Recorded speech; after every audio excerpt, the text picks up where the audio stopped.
Hola, ¿qué tal? ¿Cómo estás? Bienvenido, bienvenida al episodio número 2 del podcast Vida Estoica, el podcast dirigido a las personas que han decidido transitar la vida por el camino de la excelencia. El día de hoy te voy a leer un capítulo del libro La disciplina marcará tu destino de Ryan Holiday, que es el libro de una de las 4 virtudes estoicas, en este caso la disciplina. Y es un capítulo que yo cuando lo leí por primera vez me dejó inspiradísimo de una manera increíble y te lo quiero compartir, así que te lo voy a leer. ¿Ya? Es en el libro La disciplina marcará tu destino de Ryan Holiday. El libro tiene 3 partes. La primera parte es el exterior, el cuerpo. La segunda parte es el dominio interior, el temperamento. Y la tercera parte es lo magistral, el alma. Y este capítulo pertenece a la primera parte de El cuerpo. Y es el primer capítulo de la primera parte. Se llama Domina el cuerpo. Y dice así. Jugó con fiebre y migrañas. Jugó con un dolor de espalda que lo paralizaba. Tirones musculares, esguinces en los tobillos. Y un día, después de recibir un golpe en la cabeza de una pelota a 130 kilómetros por hora, se cambió y jugó con la gorra de Babe Ruth, porque la hinchazón le impedía ponerse la suya. Durante 2.130 partidos, Lou Gehrig, no sé si se pronuncia Gehrig o Gehrig, yo voy a decir Gehrig, Lou Gehrig, jugó como primer base de los New York Yankees, un récord de resistencia física que se mantuvo imbatido durante los siguientes 5 décadas y media. Es una hazaña de resistencia humana inmortalizada desde hace tanto tiempo que es fácil pasar por alto lo increíble que fue. En aquel momento, las temporadas de las grandes ligas del béisbol incluían 152 partidos. Casi cada año, los Yankees de Gehrig participaban en la postemporada y llegaron a la Serie Mundial 7 veces. Durante 17 años, Gehrig jugó de abril a octubre, sin descanso, al más alto nivel. Fuera de temporada, los jugadores iban de gira y jugaban partidos de exhibición. Para ello, a veces viajaban a lugares tan lejanos como Japón. Durante el tiempo que pasó con los Yankees, Gehrig jugó unos 350 partidos dobles y viajó más de 300.000 kilómetros por todo el país, la mayor parte en tren y autobús. Pero no se perdió ni un solo partido. No porque nunca estuviera lesionado o enfermo, sino porque era un caballo de hierro que se negaba a darse por vencido y que superaba el dolor y los límites físicos que otros habrían utilizado como excusa. En determinado momento le hicieron radiografías de las manos y los médicos descubrieron atónitos al menos 17 fracturas curadas. Durante su carrera se rompió casi todos los dedos y no solo no bajó el ritmo, sino que no dijo una sola palabra al respecto. Por otra parte, esa misma fama por la racha de partidos consecutivos jugados eclipsa injustamente las estadísticas que acumuló en toda su trayectoria. Su promedio de bateo era un increíble .340, que superó solo cuando contaba y alcanzó el 3.61 en las postemporadas. En 2 series mundiales diferentes batió más de 0.5. Hizo 495 home runs, incluidos 23 Grand Slams, récord que mantuvo durante más de 7 décadas. En 1934 se convirtió en el tercer jugador en ganar la triple corona de la MLB y lideró la liga en promedio de bateo, home runs y carreras impulsadas. Es el sexto de todos los tiempos con 1995 carreras impulsadas, lo que lo convierte en uno de los mejores compañeros de equipo de la historia del béisbol. Fue 2 veces MVP, 7 veces All-Star, 6 veces campeón de la Serie Mundial, miembro del Salón de la Fama y el primer jugador cuyo número retiraron. Aunque la racha empezó en serio en junio de 1925, cuando Gehrig sustituyó a Wally Pipp, una leyenda de los Yankees, su resistencia hercúlea era evidente desde joven. Nacido en una familia de inmigrantes alemanes en la Nueva York del 1903, Gehrig fue el único de 4 hijos que sobrevivió a la infancia. Llegó al mundo con nada menos que 6 kilos 300 gramos de peso y al parecer la cocina alemana de su madre siguió engordándolo. Lo primero que endureció la determinación del niño fueron las burlas de sus compañeros de colegio, por lo que decidió apuntarse al Turnverein de su padre. un club de gimnasia alemana donde Jerick empezó a desarrollar la potente parte inferior del cuerpo que después le permitiría correr tantas carreras. Como no coordinaba los movimientos, un amigo de la infancia comentó en broma que en una ocasión que a menudo Jerick se movía como si estuviera borracho. No nació deportista, se hizo deportista en el gimnasio.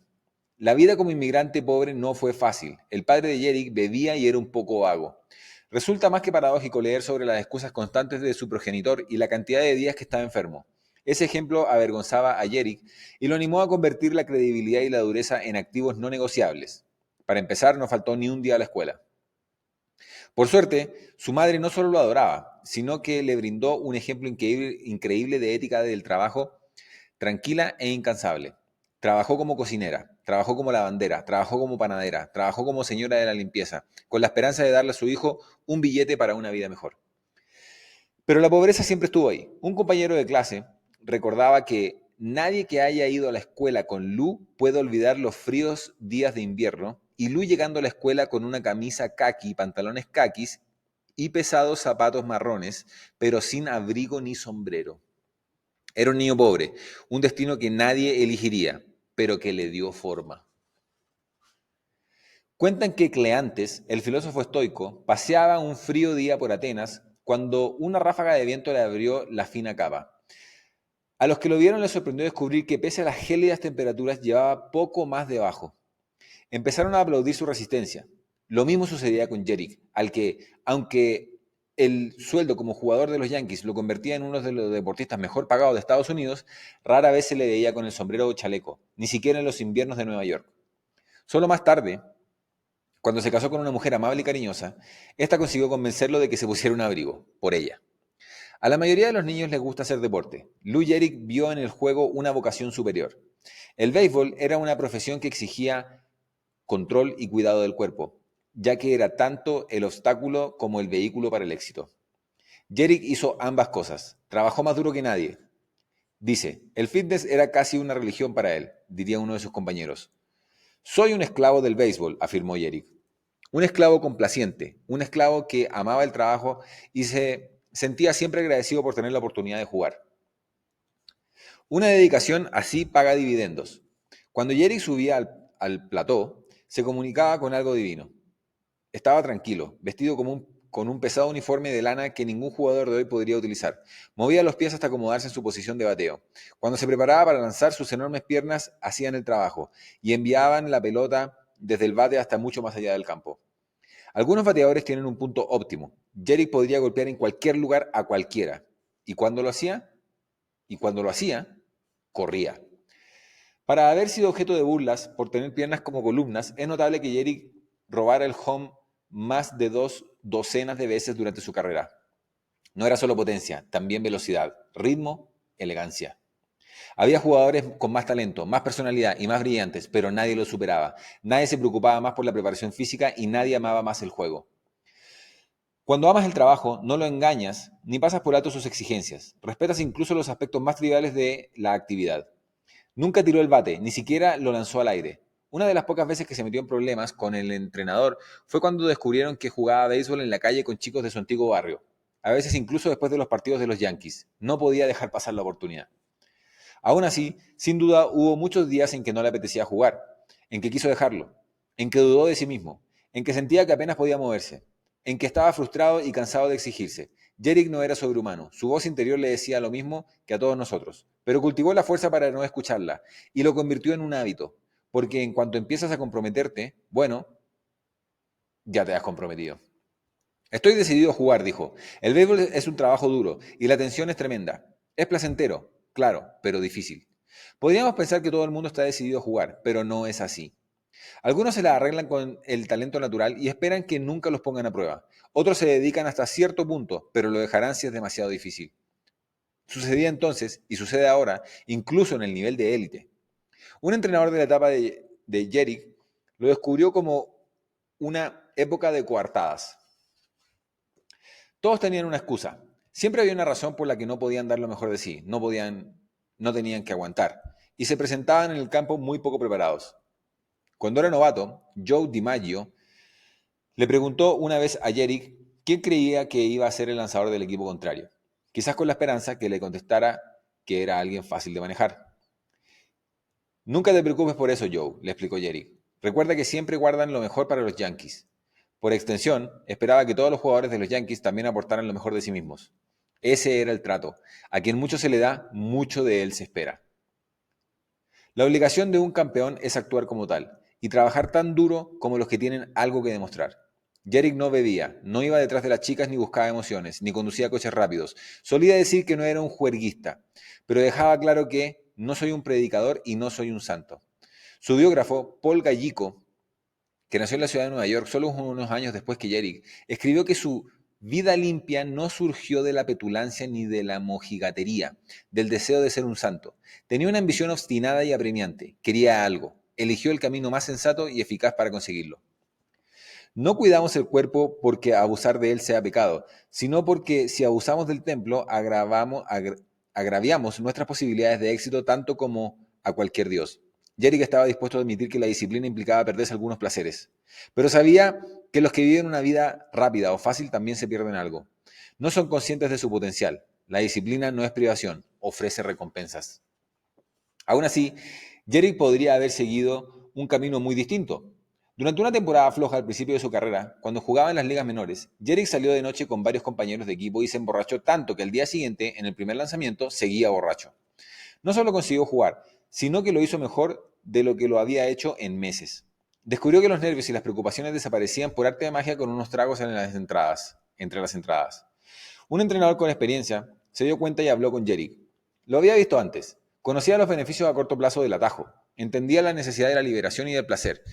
Pero le explicó los costes a largo plazo y le contó con todo detalle el futuro que le esperaba si no desarrollaba mecanismos más sostenibles para afrontarlo.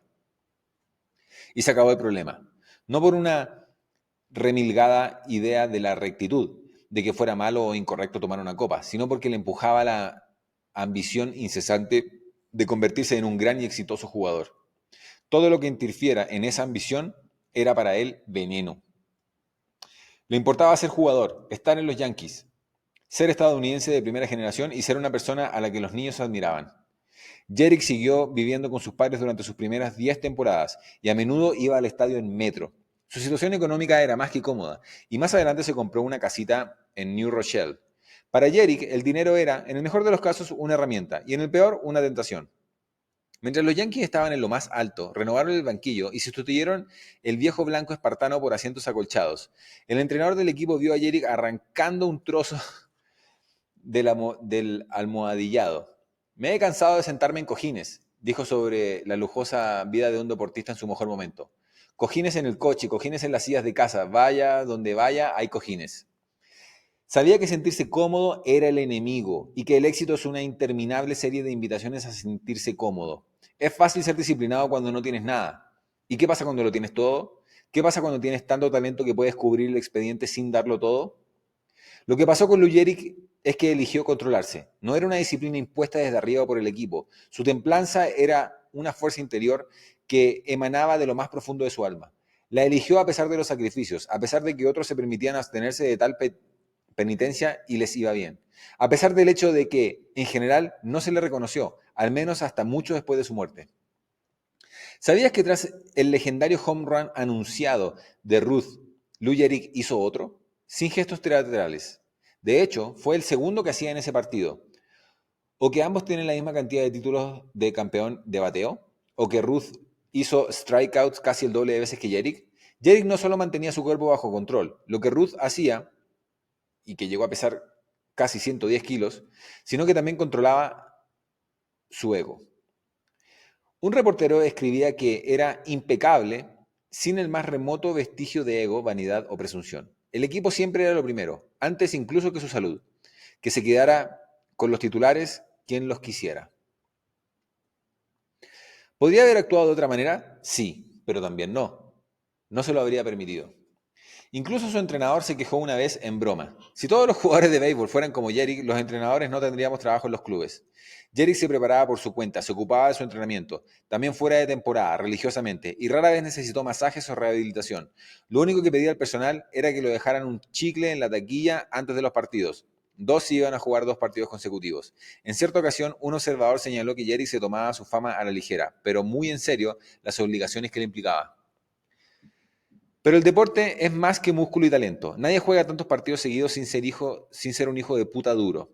Un mal lanzamiento en su tercer base obligó a Jerick a atrapar la pelota en el suelo y se clavó el pulgar en la tierra.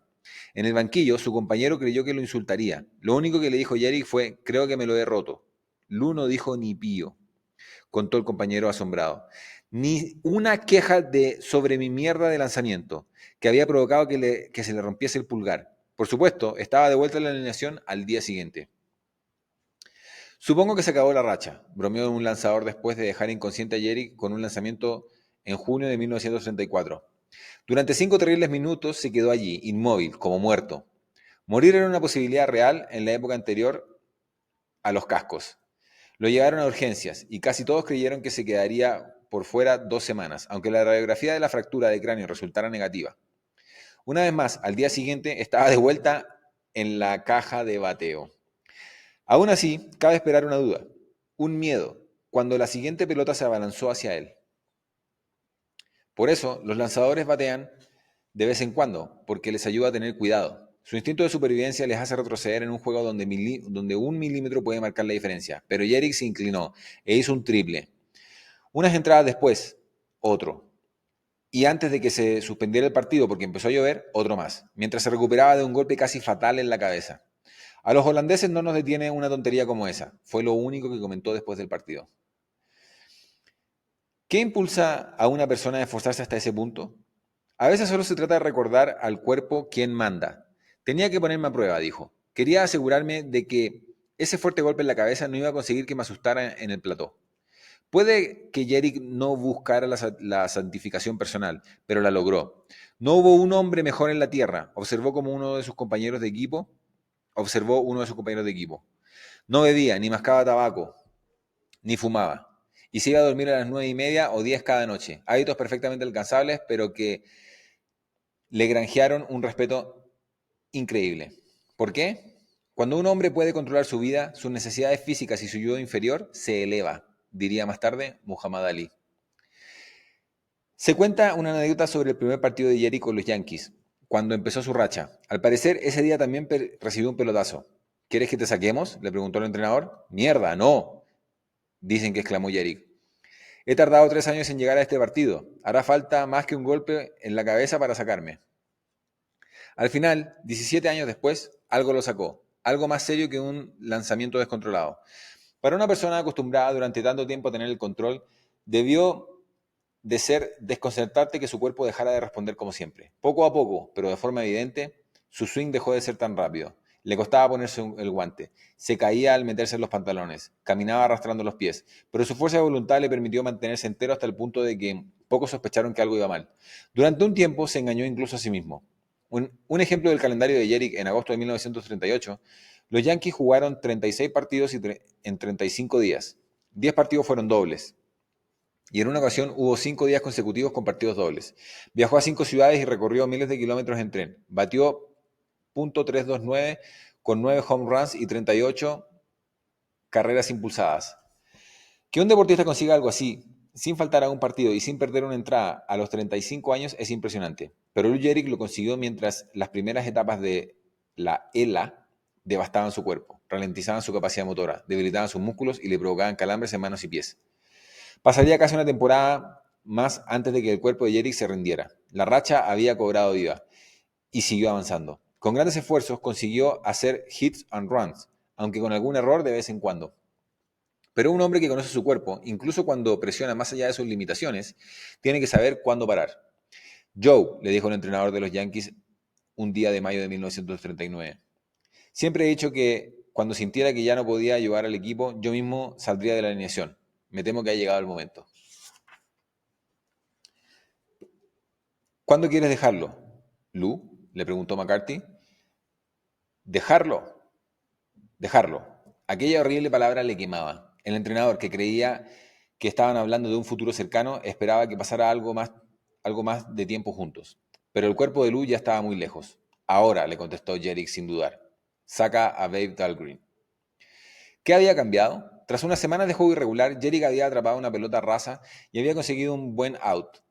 Era una jugada que había hecho miles de veces, pero sus compañeros de equipo le celebraron como si fuera una hazaña a la altura de uno de los home runs con los que había ganado la Serie Mundial. Lo supo al instante, estaba haciendo un lastre, estaba mintiéndose. Churchill recomendó a los jóvenes de Harrow School: nunca os rindáis, nunca os rindáis, nunca, nunca, nunca, nunca, en nada, grande o pequeño, digno o mezquino, nunca cedáis a la fuerza, nunca os dobleguéis ante el poder del enemigo, por abrumador que parezca. Durante toda su vida, Jerick había resistido. La pobreza no lo había detenido. No tenía lesiones ni grandes posibilidades de triunfar en deportes profesionales. Había superado la tentación y se había negado a ceder a la complacencia e incluso al cansancio. Y ahora estaba en una de las dos excepciones que expuso Churchill: nunca cedáis salvo ante las convicciones del honor y el buen juicio. En ese momento, al final del camino, lo único que Jerick podía hacer era salir con el mismo aplomo y autocontrol con el que había llegado y jugado. La racha que había empezado en los vertiginosos días de los locos años 20 se había mantenido durante la Gran Depresión y había alcanzado su punto máximo en la Serie Mundial de 1938, que terminó tan poco favorablemente como empezó. Un nuevo jugador recibía su lanzamiento en la primera base. Fue toda una sorpresa para Dahlgren, su sustituto. Iba a ponerse los zapatos que le quedaban muy grandes. Buena suerte, fue lo único que le pudo decir Jerick. Cuando se comunicó con la alineación inicial por los altavoces a unas 12.000 personas en Detroit, el locutor se quedó atónito. Por primera vez en 2.130 partidos, no iba a decir el nombre de Jerick. Aún así, el locutor no lo pudo evitar y dijo: ¿qué os parece un aplauso para Lou Jerick, que ha jugado 2.130 partidos seguidos y hoy se quedará en el banquillo? A la multitud, entre las que se contaba un amigo de Jerick que estaba en la ciudad por negocios, el inigualable Wally Pipp, al igual que Jerick había sustituido hacía 14 años. Le costaba entender lo que aquello significaba. Y de repente estalló en un largo aplauso. Jerick saludó y se retiró al banquillo. Sus compañeros observaron en silencio cómo el caballo de hierro se derrumbaba y lloraba. Tienes que dar lo mejor de ti mientras puedas. La vida es corta. Nunca sabes cuándo te quitarán el partido, cuándo te quitarán el cuerpo. No la desperdicies. El 4 de julio de 1939 entró por última vez en el estadio de los Yankees con el uniforme. Despojado de los músculos que le habían servido durante mucho tiempo, lo único que le quedaba era el hombre, su coraje y su dominio de sí. Pero, aunque en otro sentido, era la vieja batalla de siempre contra su cuerpo, la batalla contra el cansancio, la batalla para presionarse. Intentó no hablar, pero la multitud gritaba: «¡Queremos a Lou! ¡Queremos a Lou!». Esforzándose por contenerse, las palabras que pronunció demostraron lo que dijo Ali, que cuando dominamos el yo inferior, nos elevamos a un plano superior. «Desde hace 2 semanas habéis leído que estoy pasando por una mala racha», comunicó intentando mantener la compostura. «Pero hoy me considero el hombre más afortunado sobre la faz de la tierra». Al final la suerte se le acabó, como nos pasa a todos. La muerte llegó al otrora hombre de hierro, a las 10:10 de la mañana. Escribió The New York Times en 1941. El libro de récords está lleno de hazañas suyas en el plató, pero no fue lo que se escribió sobre él en libros de récords o en otros lugares lo que plasma su legado. Su funeral apenas duró 8 minutos. Al ver a sus amigos y compañeros de equipo, el pastor consideró innecesario hacer un elogio florido. «No lo necesitamos», dijo el predicador, «porque todos lo conocíais». No hizo falta su homenaje. Su vida y su ejemplo hablaban por sí solos. Como Lou Jerick, todos tenemos que batallar con nuestra forma física. En primer lugar, para dominarla y llevarla a su máximo potencial. En segundo lugar, a medida que envejecemos o enfermamos, para detener su declive, para arrancarle la vida mientras podamos, en sentido literal. El cuerpo es una metáfora, es un campo de entrenamiento, un campo de pruebas para la mente y para el alma. ¿Qué estás dispuesto a aguantar? ¿Qué puedes hacer sin él? ¿A qué te vas a someter? ¿Qué puedes producir con él? Dices que te encanta lo que haces. ¿Dónde está la prueba? ¿Qué tipo de racha lo demuestra? La mayoría no tenemos a millones de fans mirándonos, ni millones de dólares como incentivo. No contamos con un entrenador que controle nuestros avances diarios. No hay un peso ideal en nuestra profesión. En realidad, esto hace que nuestro trabajo y nuestra vida sean más difíciles, porque debemos ser nuestro propio entrenador y nuestro propio maestro. Somos responsables de nuestra preparación.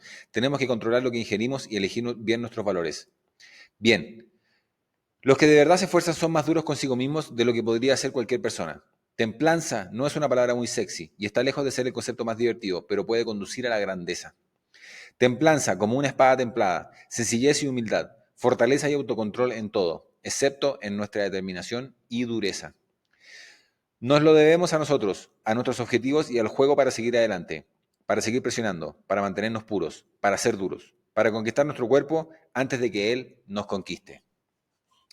¿Qué tal? Bueno, esa es la lectura de la historia de Lou Gehrig, una historia de disciplina brutal con respecto a dominar el cuerpo. A mí, que la leo de nuevo, ha sido tremendamente inspirador de nuevo. No podía parar de pensar en las cosas que voy a hacer ahora, ya motivado con esto. Así que bueno, recuerda que en papaestoico.com te puedes suscribir y recibir una lección diaria de estoicismo y desarrollo personal por email, simplemente registrándote gratis en papaestoico.com. Eso ha sido todo por el capítulo de hoy. Déjame saber tu opinión aquí en los comentarios de abajo. Para mí ha sido un gusto y placer nuevamente traerte estas lecturas y nos vemos en la próxima.